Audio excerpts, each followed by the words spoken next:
আসসালামু আলাইকুম। এইচএসসি 2024 সালের পরীক্ষার্থীরা প্রাথমিকভাবে তোমরা একটু মুখে হাসি নিয়ে কথা বলতে পারো এবং অনেক শিক্ষার্থী যারা আমার ভিডিওর অপেক্ষায় ছিল তারা বলতে পারো যে ভাইয়া অনেকক্ষণ যাবত আপনার ভিডিওর অপেক্ষা করছি, কিছুই বুঝতে পারছি না কি হলো, শুনলাম রুটিন নাকি বাতিল ঘোষণা করা হয়েছে।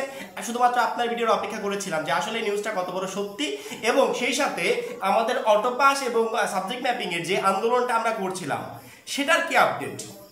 আমি আগে এতক্ষণ যাবত পুরো বিষয়টা বারবার করে দেখলাম, বারবার করে ভিডিওটা দেখলাম, প্রথমত নিজে বুঝলাম যে আসলে কাহিনীটা কি, পরবর্তীতে ওই কাহিনীটা নিয়ে এখন হাজির হয়েছি।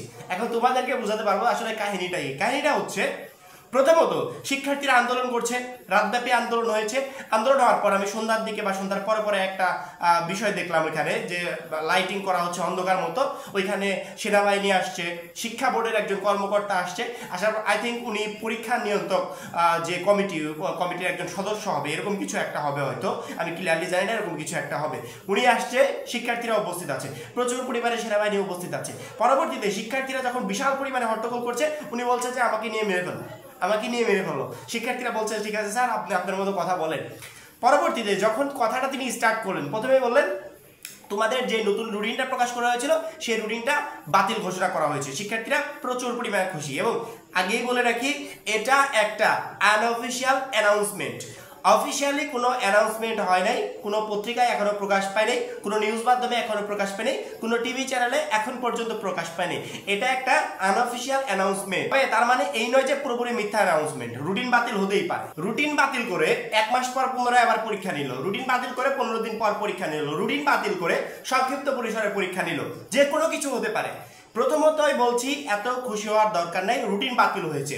যদি অটো পাস বা আদার্স সাবজেক্ট ম্যাপিং যে কোনো একটা সিদ্ধান্ত আসতো, সেখানে তো রুটিনের কোনো প্রশ্নই আসবে না। টোটাল 14 লাখ শিক্ষার্থী এই আপডেটের জন্য অপেক্ষা করেছিল না যে রুটিন বাতিল হবে। 14 লাখ শিক্ষার্থী অপেক্ষা করেছিল হয় অটো পাস নয়তো সাবজেক্ট ম্যাপিং, যে কোনো একটা সিদ্ধান্ত আসবে। কোনোভাবে পরীক্ষায় অংশগ্রহণ করতে চায় না। তবে আজকে সেই সিদ্ধান্ত আসে নাই। কালকে এমনও হতে পারে সাবজেক্ট ম্যাপিং এর সিদ্ধান্ত দিয়ে দিল, কালকে হতে পারে অটো পাসের সিদ্ধান্ত দিয়ে দিল, কালকে হতে পারে নতুনভাবে পরীক্ষা নেওয়ার একটা প্ল্যানিং এর তারা রোডম্যাপ দিয়ে দিল, শিক্ষার্থীদেরকে বুঝিয়ে, যে কোনো কিছু আসতে পারে।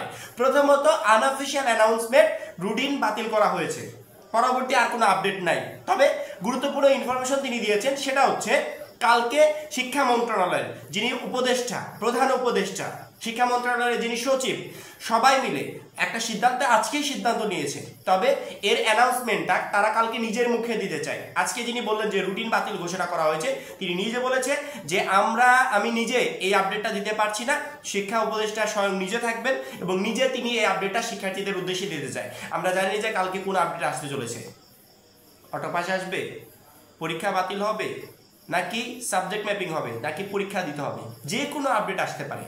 তবে যেই আপডেটটা আসবে আই থিঙ্ক ওইটাই চূড়ান্ত আপডেট হবে। আমরা সব সময় নজর রাখছি শিক্ষা বোর্ডের ওয়েবসাইটগুলোর উপর, যখনই আপডেট আসবে তৎক্ষণাৎ তোমাদেরকে জানিয়ে দেওয়া হবে। এবং ওইখান থেকে আমরা নিউজ পেলাম যেটা হচ্ছে আপডেটটা আই থিঙ্ক 1টার ভিতর আসতে পারে, 1টার দিকে, যেগুলো আমরা তথ্য জানতে পারলাম।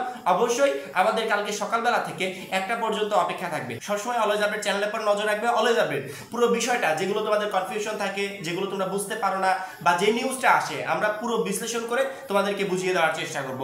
এখন এই পর্যন্তই একটা আনঅফিশিয়াল অ্যানাউন্সমেন্ট পেয়েছি শিক্ষা বোর্ডের কোনো কর্মকর্তা স্বয়ং, মানে যাদেরকে আমরা প্রাথমিকভাবে মুখ চিনাচিনি করে চিনি, তাদের ভিতর কেউ একজন এসেও অ্যানাউন্সমেন্টটা দেয়নি। এবং চূড়ান্তভাবে 14 লাখ শিক্ষার্থী যে অ্যানাউন্সমেন্টের অপেক্ষায় আছে যে অটো পাস বা পরীক্ষা বাতিল বা সাবজেক্ট ম্যাপিং যে কোনো একটা সিদ্ধান্ত নেওয়া হোক, এরকম অ্যানাউন্সমেন্টের জন্য তোমাকে কালকে 1টা অবধি অপেক্ষা করতে হবে। কালকে দুপুর 1টার ভিতর যে কোনো একটা আপডেট চলে আসবে এবং সেই আপডেটটা স্বয়ং শিক্ষা উপদেষ্টা নিজে উপস্থিত থেকে নিজের মুখে তোমাদেরকে দিবে। এখন এই পর্যন্ত, পরবর্তী ভিডিওর জন্য চ্যানেলটা সাবস্ক্রাইব করে রাখবে। সবাই ভালো থাকবে, সুস্থ থাকবে, আল্লাহ হাফেজ।